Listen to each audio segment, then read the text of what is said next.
Welcome to Talking with Famous People. My name is host Eric, and we're going to start this episode by going to the sociotype.com page and looking at what they have to say about the Alpha Quadra. This one's of particular interest to me because I'm in the Alpha Quadra, and I can tell you the four types that are in here include the ILE, which is the intuitive logical extrovert. That's the ENTP. The SEI, that's the sensory ethical introvert. That's the ISFJ. The ESE, that's the ethical sensory extrovert. That's the ESFJ. And the LII, that's the logical intuitive introvert. That is the INTP. Okay, so my quadra. Let's see what it says about my quadra. It says we're judicious, merry, and democratic. It means we like to talk things to death, and we like to have a good time doing it, which is why even while we're arguing, I'm conscious of trying to play FED games, and so is Yubi, because we're both worried about each other's feelings, even though as NTPs we don't really need to.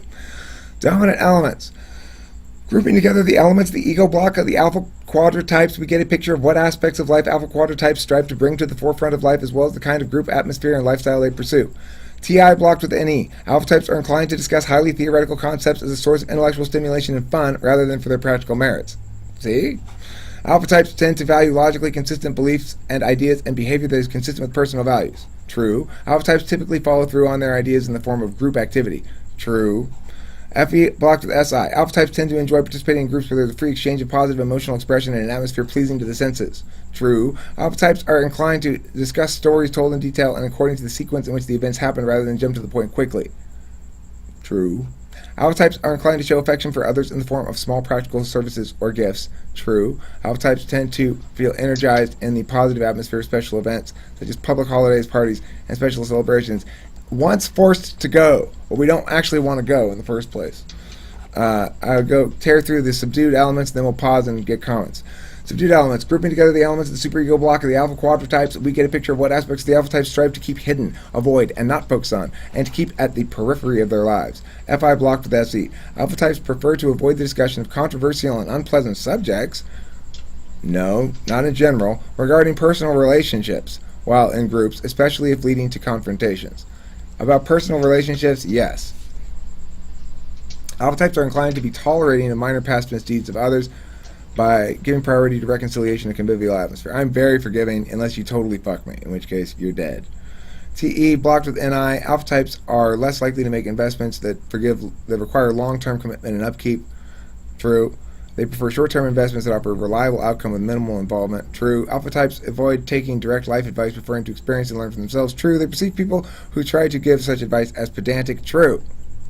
Okay, well, my feeling about it is all true, but it could have been written by an ENTP and not a different member of my quadra. It doesn't sound quite as true for all members of my quadra as it is for me. Thoughts?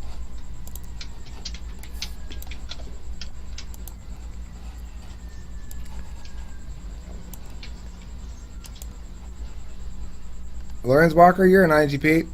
What do you think? Does that sound true to you?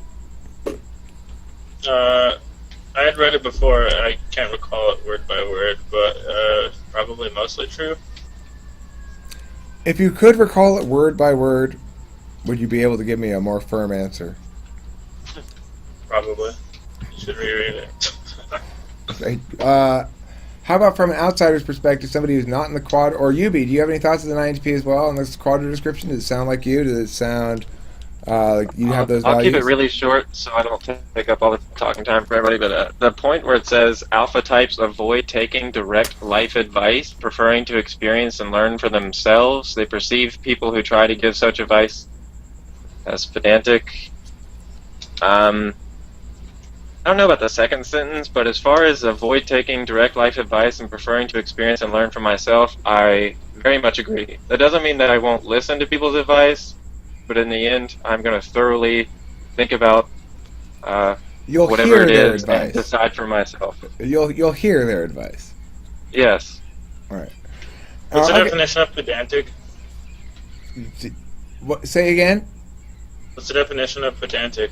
A know-it-all, somebody who sounds like they want to, that they know better than you and are telling you. It's like patronizing plus lectury plus. I don't agree with that. I mean, or if someone's trying to give me advice, I don't automatically look at them that way.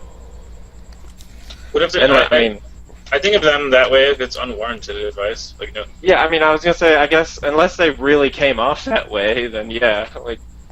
See, Mega Bro planted a seed. Mega Bro planted 2 seeds. Once Mega Bro told me that we view NTJs giving us advice as pedantic. He probably read this as well. And then later, Chad put up a video giving ENTPs advice, and Mega Bro put a comment on that Chad video that said, I don't think ENTPs wanted to have this advice or something like that.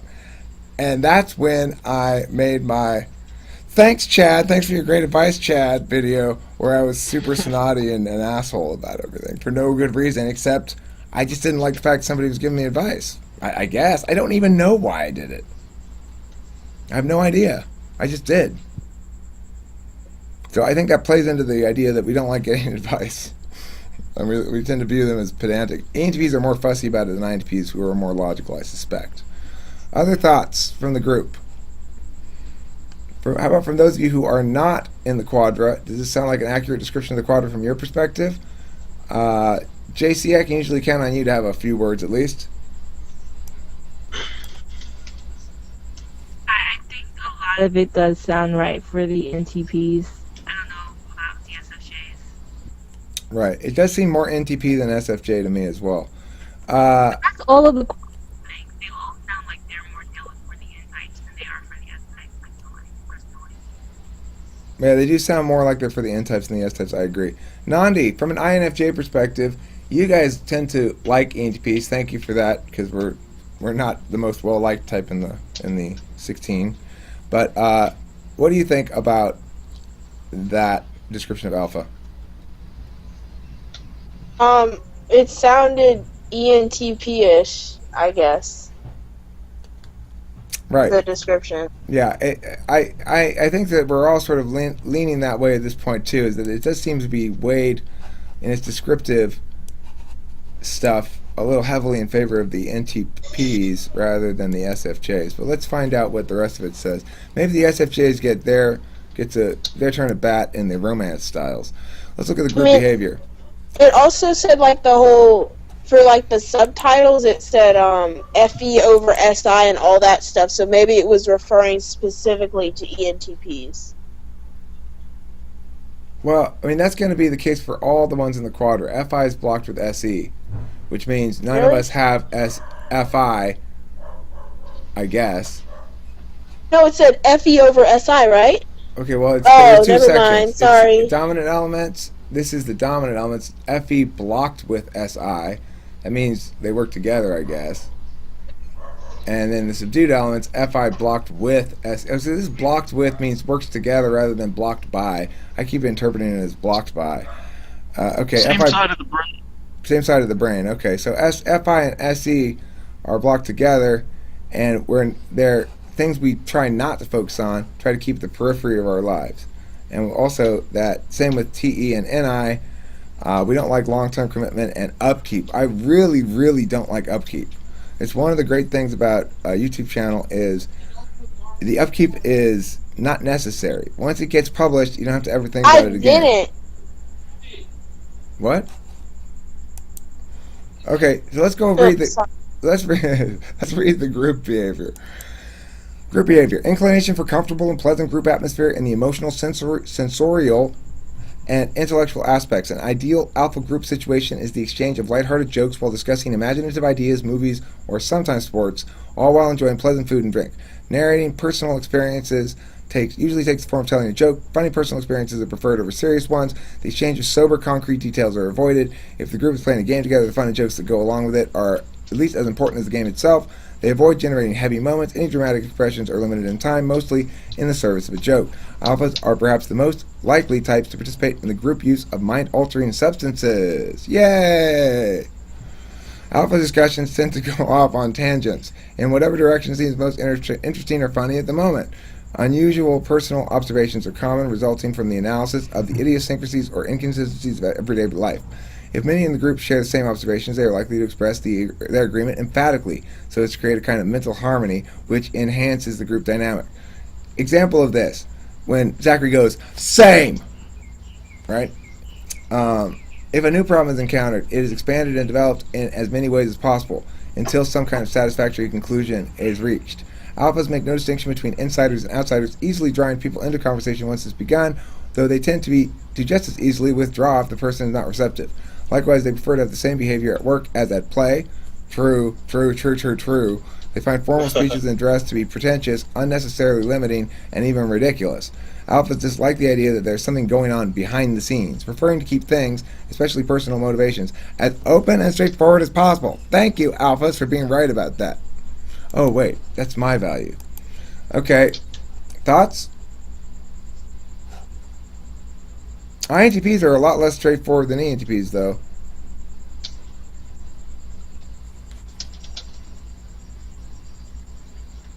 INTPs, do you think your privacy is a lie, or is it honest and straightforward?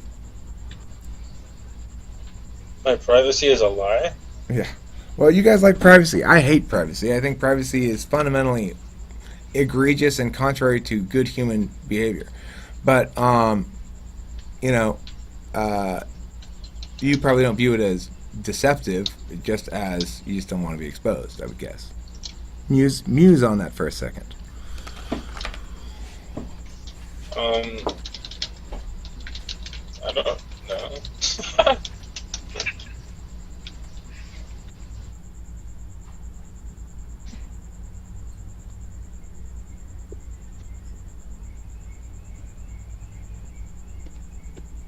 I think your the Alpha Quadra description was a lot better than the Gamma Quadra description. Just saying.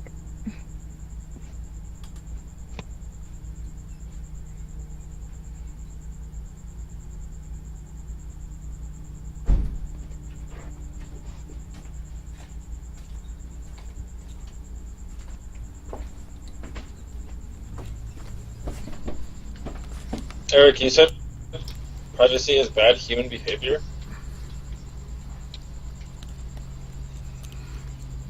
Okay, so those were those thoughts of you and whoever else Say it was again, speaking. bro. Alright.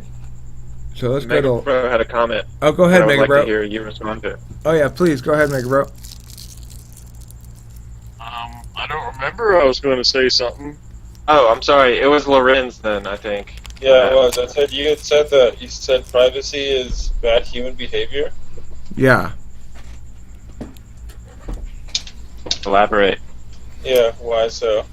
Well, because you can't have both privacy and transparency concurrently. And transparency... Can't you? No. How can you both have something hidden and exposed to view? Hidden and exposed to different parties. Usually the transparency is happening within a certain context. Like, you're being transparent about something or in a certain context in which you could keep things private that aren't relevant to that situation or that the people you're around or whatever, that are not relevant whatsoever. But look, there's a naturally occurring privacy that happens when you simply, Bob tells me that he changed the kind of dog food he feeds his dog now, and I haven't told anybody else, and he hasn't told anybody else. It's not being kept secret. It's not private. It just isn't of interest to general consumption. Okay. Privacy necessitates some intentionality, so we have to include that into the equation. Privacy is the intentional keeping from view of certain information or whatever else, So that's the way we're speaking about the word privacy now. So we all understand the context in which it's the it's only being meaningful spoken. way to speak of it, right? If you just say that something that is kept private just because, like the dog food thing, then that's not really meaningful, right? So we have to have some intentionality in there. Yeah? Or no? Yeah. We're in agreement? Okay, well, So first of all, we agree that Callum asked, what is privacy? Privacy, in my definition here, is behavior consistent with intentionally keeping from public view information or other stuff, you know. So I say it's bad because there's only a couple of reasons why people want to keep something private. Either one, they want to keep their financial information or something private because they don't want to get robbed by identity thieves. Well, to me, that's a problem that says we need a system that doesn't permit identity theft, so we don't have to worry about that shit anymore. Okay. Number two, you might want to keep it private because it's embarrassing. Well, if everybody had all their embarrassing stuff public, as I've typically made most of my embarrassing stuff public, then people would realize it's not that embarrassing. It's just shit that happens to everybody, and we need to stop trying to, we waste so much psychic energy being embarrassed about shit. And number three, that's why I want to keep it private because they are up to no good. Well, in that case, their fucking behavior needs to be exposed. Number four, they might want to keep something private because they're trying to make a deal with this person or something. Okay, I understand those kind of private communications. Like, this deal's in the works, I don't want this other party to know about it. It's a business kind of a thing. In that capacity, I can understand why one wants to be privacy, wants to use some privacy, but I don't find it. That's why the INTP is using it. I'm saying INTPs are private by nature. They don't like to expose things about themselves. They're worried about if people see their true selves that it's not going to come off well or something. I don't know. What are your thoughts on I that? don't think that's the case. Well, I don't think that's the case because I'm private, but I'm also transparent because it's just I'm private until asked by like a party that Then that's not would private. be willing to. Well, then I guess I'm not private. It's just that nobody asked the right questions. Okay, but are you saying that? I mean, do you maneuver certain kinds of information to make it less likely for them to be aware those questions could be asked? I mean, who doesn't do that depending on the situation? Like, if you were in a job interview for a new job, you're not just gonna like context matters. Like you're not just gonna just tell all kinds of stuff that could possibly hurt your reputation with. Why do you need to tell them about a past story? Does context matter? about Yes. getting- Does that mean we collapse to particularism? No. Context matters. In that case, you're talking about very practical benefits for keeping certain things private. In general, if you are making that argument that you're keeping things private for practical benefits, then I'm saying they fall into one of those categories I already listed. Now, that example right there, you're saying, well, I'm gonna only reveal the good things about myself to this job interviewer because I'm trying to get a job. That is not a matter of privacy. The privacy, if you wanted to tie it into privacy, you'd say, that's why I haven't shared anything on Facebook, because I know I'm going to be going to get a job, and I want to make sure that the employer can't see what I'm up to. That's a good explanation for privacy. That's a practical reason for privacy. And my answer to that is, well, if you're not doing anything bad, the employer should have no concern about it. But You that gotta would take be into effect public perception. What's that? You gotta take into effect the public perception on what's good or bad in like a professional setting. Okay, fine. So I can understand wanting to keep private those pictures of you drunk in a pool of your own vomit on the floor, right? Yeah. Yep. All right. Are you telling me that INTPs only keep that shit private, or that they don't have as the default setting the notion that better safe than sorry, let's just keep this information to ourselves because it could be used against me? I think that's how INTPs default. Yeah, but I mean that's I don't like know. That's a pretty big assumption. that's like your It's Fifth not an Amendment, assumption, right? it's an assertion. That's like your Fifth Amendment. Okay, right? well, I I'm gonna disagree plead the with Fifth you. and not self-incriminate. Okay, so I don't understand. This started off as like a principled rule. I think privacy is like bad human behavior. Right. That's where this started. yeah, I know. But we're bringing up instances where privacy isn't bad. Isn't bad. No, I just- because you're bringing up instances of things that aren't privacy. Okay. Okay.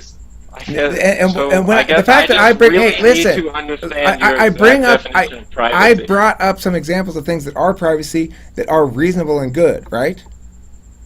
That's not Okay. that's because I'm not trying to win all the points I'm trying to explain why privacy is bad.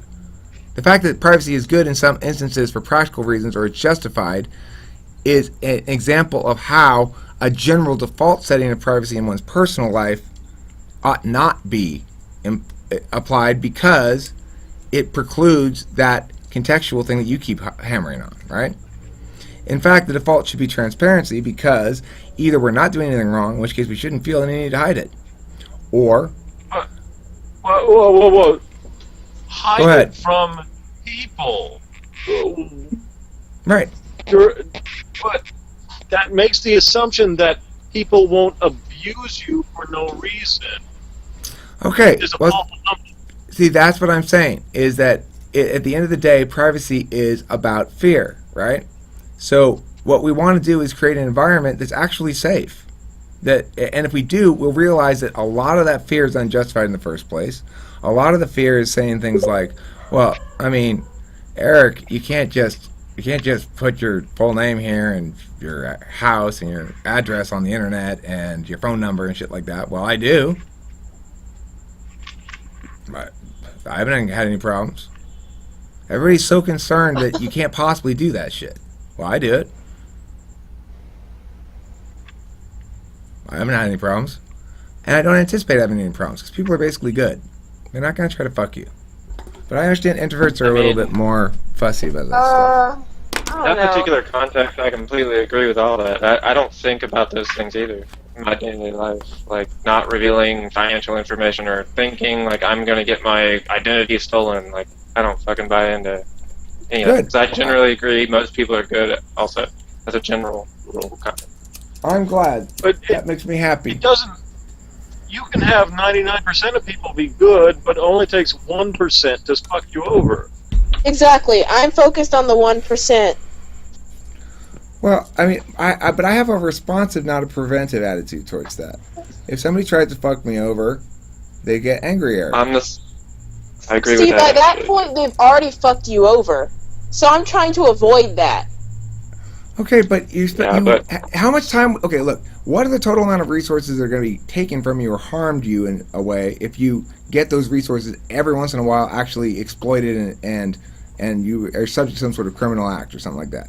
That's going to happen every once in a while, and it's going to cost you a certain amount of time and energy. It costs you continual maintenance time and energy to worry about it. Yeah, I completely agree with that. It's about, watching your energy and where your psyche, like where you're putting your energy at in head. I mean, I completely agree. You'll see 100 potential problems coming down the road at you, and 99 of them hit the ditch before they get to you, because they were all in your head. See, you've obviously done some work. You sound periodically like an INTP and periodically like an INTP who's had to fight some battles over the less desirable aspects of INTP nature. Okay, other thoughts on this topic? Okay, we were doing alpha, and let's see, we got stuck on one aspect in the alpha. Let's do the romance styles. Romantic relationships usually evolve from sharing activities and interests for fun in a two-person version of the group behavior description above. Priorities given to keeping the partner happy and a sense of good mood and amused on a daily basis, with avoidance of direct accusations or unnecessarily harsh criticism. Relationships are seen as a source of day-to-day fun and happiness. They should be. Focus on remembering dates of particular significance and celebrating them. No, that's the SFJs. Yes, that. that's SFJ. That's totally SFJ, and that's not me. Playful interactions are based around light teasing and making the partner laugh. Intimate atmospheres are based on generating a comfortable, welcoming, cozy atmosphere. I agree with all of that, except for the dates of significance. Candace and I don't had remember endless dates fights either. about that. We had endless fights. How could you possibly forget our anniversary? How could you fucking possibly remember it? Who cares? Yeah, I agree. Okay. Other I thoughts? would just, to me, it's always like in relationships, the date we began, it's such a big deal, but now 3-4 years later, we actually like have a love now. Like what's happening right now matters so much more than whatever happened before this moment. Like before our current situation. I liked and did often get my ESFJ wife little presents. On random occasions when I saw something cool, I was like, ooh, Candace would like that, you know? Like, I see some old vintagey thing, because she likes vintage stuff, right? Like an old typewriter. And I bring her, hey, I got you this. Or sometimes I get shit from the side of the road on the trash, and that didn't bother her at all. No, it didn't bother her at all. Like the antique door in the episode. You know about it? Yeah, well, she directed me to keep my eye out for scrap wood and stuff. She's a crafter. She likes to she likes to upcycle shit, you know? So I found this really cool door. Even after we were divorced, I found this really cool door. There's a video called Everything You Need to Know About an ESFJ Wife, in which I give her this door that I found by the side of the road, and she liked it. You know, she likes it a lot. But the thing is, to her, none of that means shit if I don't remember to get her a formal anniversary present on her anniversary. Right? To me, that's bullshit. That makes no sense at all. Why don't all the other presents count and my one lack of present does count?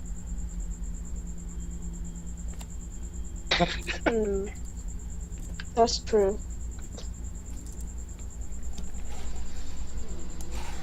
I'm trying to find a reason why it's not important. Anniversaries aren't very important. They seem important. I feel like they should be important, like you're honoring a milestone, but Well, I think SFJs she might have been overreacting. Like, I would have been upset too, because like milestones are important. Like, you're reaching this point in your relationship, but what point? It's all orchestrated. It's like, okay, I mean, I don't know. I mean, I'm not gonna like get in. Sorry, I'm not trying to be rude. To me, it seems so orchestrated. It's like this day, you know, marks our 3 years, and I'm like, how's it any fucking different from yesterday? Like, I don't. SFJ won't even dispute it though. They won't dispute that. They don't have a problem with that. My ex-wife used to tell me to write her a love letter and what to say in it. I swear, I am not joking. And if I did it, she was satisfied with that. What? It's but that kind of insane. defeats the purpose. Not to her. Everything's a symbol. Everything's a symbol. Remember, FESI. Was she gonna like show it to her friends or whatever? Like post it on the wall or something? Or hang it up? For the first like year and a half of us dating, apparently, she revealed to me later, she kept tracking a journal of every time we had sex.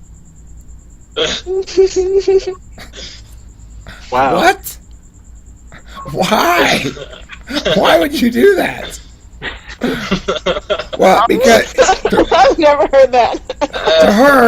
to her, I know why she did it though. To her, it was she'd look at it and it would symbolize, you know, this is my relationship. You see, it's been going on for this long. That's kind of sad. We've been intimate this many times, right? And I mean, not like pathetic, but just like. Yeah, and dude, it's so orchestrated. Yeah. Here's another example of ESFJ craziness. That's why this is supposedly the straw that broke the camel's back that caused her to want to get a divorce from me. She dragged me to this fucking wedding I didn't want to go to. Right? I was a trooper. It was the most drinking wedding I've ever been to, probably. Like they all are, but like everybody was getting hammered, right? Except for me and Candace sitting at the table with a bunch of other people getting hammered, and she dragged me to the fucking ceremony. I sat through it. She would not allow me. I caved to bring this into the ceremony with me to draw a picture while the ceremony was going on. No, I didn't cave at the ceremony. I actually did end up bringing it in, I think. But she didn't like that one bit. And then she wouldn't let me bring it into the reception with me. And after I'd been there for like 6 hours at the reception, finally I went out of the car to smoke some bowls, and I brought it back in, and then she was pissed. But I toughed it out. After the whole day took like 10 hours. At the very end, I was like, "Look, dude, I'm done. We've got to fucking get out of here." And she's like, "Well, Eric, we still have these pictures to be taking." And so I had to wait. Finally, the pictures come, and I was in a bad mood, and I was like frowning, and like, "Let's go, come on!" And that was cause enough for us to get divorced in her mind, because it proved that I didn't really care. If I really cared, I could have given her this one day. Well, fucking bitch, if you really cared, you wouldn't want to put me through 10 hours of fucking torture. and then freak out because I don't endure the last 30 minutes of it very gracefully.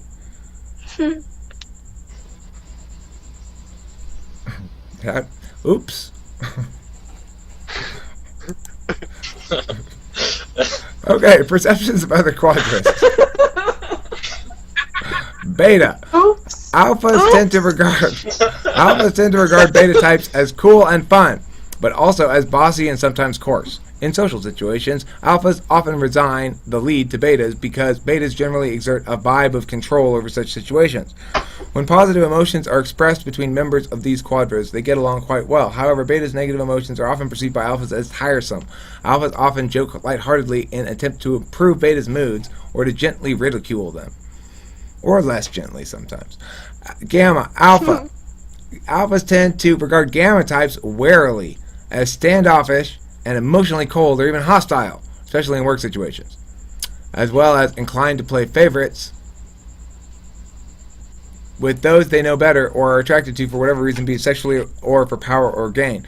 Alphas tend to see gamma types as too harsh in their words and unimaginative, lacking future perspective, and even disingenuous, as well as having a mean streak of unforgivingness and vindictiveness.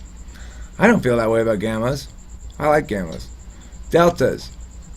Alphas tend to regard delta types as kindly and creative, but also as pragmatic and serious. When deltas give alphas advice, alphas often perceive it as well-intentioned but too simplistic and direct. Alphas often respect deltas' principles, opinions, and carried attitudes. However, they tend to perceive them as, at best, admirable and at worst, demanding rather than fun. And that's a bad thing to be. Demanding rather than fun is a bad thing to be. I don't agree with our perceptions of gammas at all. I like gammas. I like INTJs. I like ESTJs a lot. I have a couple of ESTJ friends. I have an ISTJ friend. Oh, that's Delta I'm looking at. My bad. Gammas. Orange. Gamma is orange. I like INTJs. I like ESFPs. I like ENTJs, I've discovered. I don't really know very many ISFPs. That's the one I don't feel quite comfortable with. But other than that, I like gammas a lot. So, other INTPs, what do you think about gammas? Who's in the gamma quadrant? You said ISFP and ESFP, ENTJ, INTJ, and ISFP.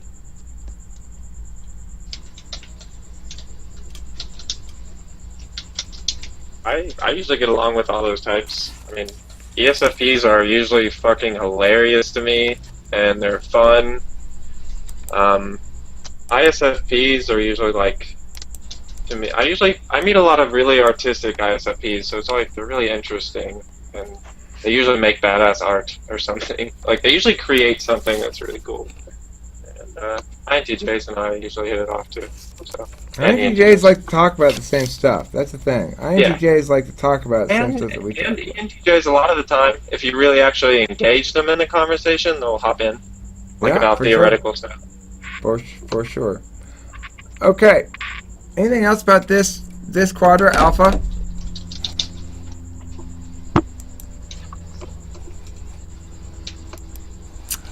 Well then, thank you at home for watching. Thank you attended parties for being here, and have a pleasant evening. Don't forget to eat plenty of cheese.